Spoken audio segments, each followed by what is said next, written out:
जीवन में संघर्ष और चुनौतियों का सामना तो करना ही पड़ता है। एक बार एक किसान परमात्मा से बड़ा नाराज हो गया।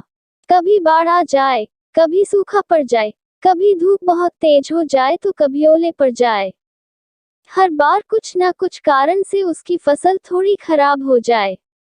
एक दिन बड़ा तंग आकर उसने परमात्मा से कहा, देखिए प्रभु, आप परमात्मा हैं, लेकिन लगता है आपको खेती बाड़ी की ज्यादा जानकारी नहीं है।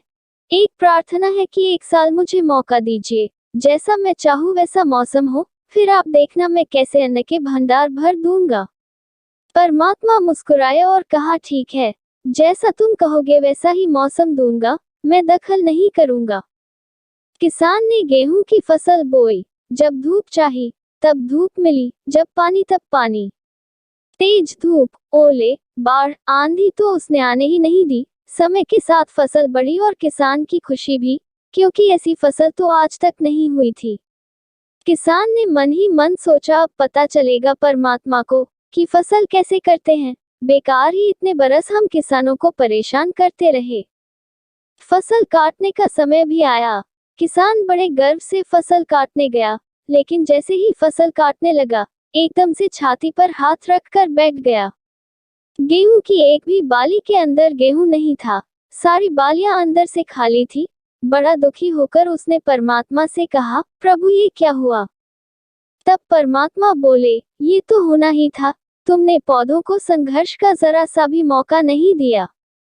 ना तेज धूप में उनको तपने दिया, ना आंधी ओलों से जूझने दिया।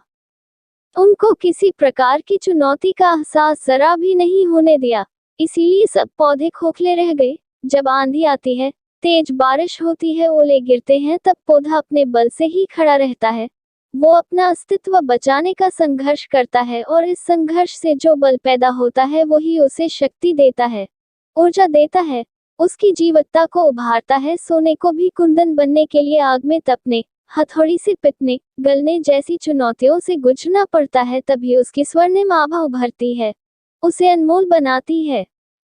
उसी तरह जिंदगी में भी अगर संघर्ष ना हो, चुनौती ना हो, तो आदमी खोखला ही रह जाता है, उसके अंदर कोई गुण नहीं आ पाता।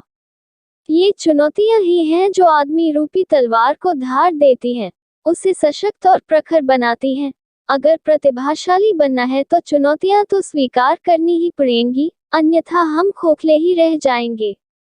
अगर जिंदगी में प्रखर बनना है, प्रतिभाशाली बनना है, तो संघर्ष और चुनौतियों का सामना तो करना ही पड़ेगा। गाइस, अगर आज का कहानी आपको पसंद लगी तो प्लीज लाइक, शेयर और सब्सक्राइब कर देना। धन्यवाद।